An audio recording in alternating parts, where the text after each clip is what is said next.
നിങ്ങൾക്കൊക്കെ വീണ്ടും വീണ്ടും വീണ്ടും സംശയങ്ങൾ ഉണ്ടാകുക എന്ന് പറയുന്നത് എന്തോ ഒരു തകരാറായിട്ടാണ് എനിക്ക് തോന്നുന്നത്.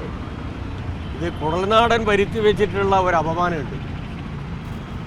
ആ അപമാനം നിങ്ങൾ കൂടി ഏൽക്കേണ്ടി വന്നു. അതാണ് ഇതിൻ്റെ ഭാഗമായിട്ട് കാണാൻ സാധിക്കുന്നത്. അതിൽ നിന്ന് ജനശ്രദ്ധ തിരിച്ചുവിടാനുള്ള ഒരു വീണ് കിട്ടിയ അവസരം എന്നുള്ള നിലയിലാണ് ബഹുമാനപ്പെട്ട മുഖ്യമന്ത്രിയുടെയും അതുപോലെ തന്നെ കുടുംബാംഗങ്ങളുടെയും വിദേശ യാത്രയുമായി ബന്ധപ്പെട്ടുകൊണ്ട് നിങ്ങൾ കെട്ട് കഥകളുണ്ടാക്കിയത്.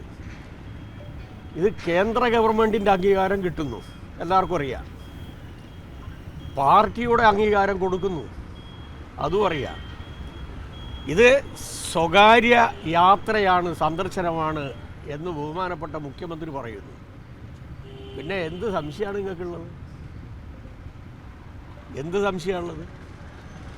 ഇവിടെ മന്ത്രിമാരും അല്ലെങ്കിൽ മുഖ്യമന്ത്രിമാരും സ്വകാര്യ സന്ദർശനം നടത്തുന്നത് കേരളത്തിൻ്റെ ചരിത്രത്തിൽ ആദ്യമായിട്ടാണ്. എല്ലാ കണക്കും എൻ്റെ കയ്യിലുണ്ട്.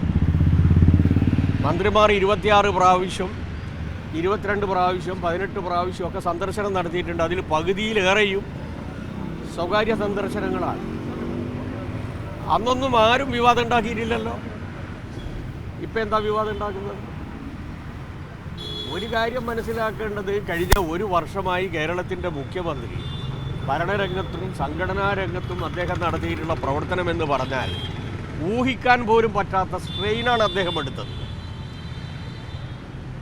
നവകേരള യാത്രയുമായി ബന്ധപ്പെട്ടുകൊണ്ട് 30 ദിവസം ജനങ്ങളെ നേരിട്ട് കണ്ടു, ജനലക്ഷങ്ങളെ നേരിട്ട് കണ്ടു. 30 ദിവസം. ഈ ലോക്സഭാ തെരഞ്ഞെടുപ്പുമായി ബന്ധപ്പെട്ടുകൊണ്ട് ഏതാണ്ട് 30 ദിവസം അദ്ദേഹം ഒരു ദിവസം 4 മണിക്കൂർ കണ്ട് പ്രസംഗിച്ചു. ആ രൂപത്തിൽ താങ്ങാൻ പറ്റാവുന്നതിലപ്പുറം സ്ട്രെയിൻ എടുത്ത ഒരാൾ ഒന്ന് വിശ്രമിക്കുക, അതങ്ങ് അനുവദിച്ചു കൊടുക്കുന്നതിന് എന്താ നിങ്ങൾക്ക് ബുദ്ധിമുട്ട്?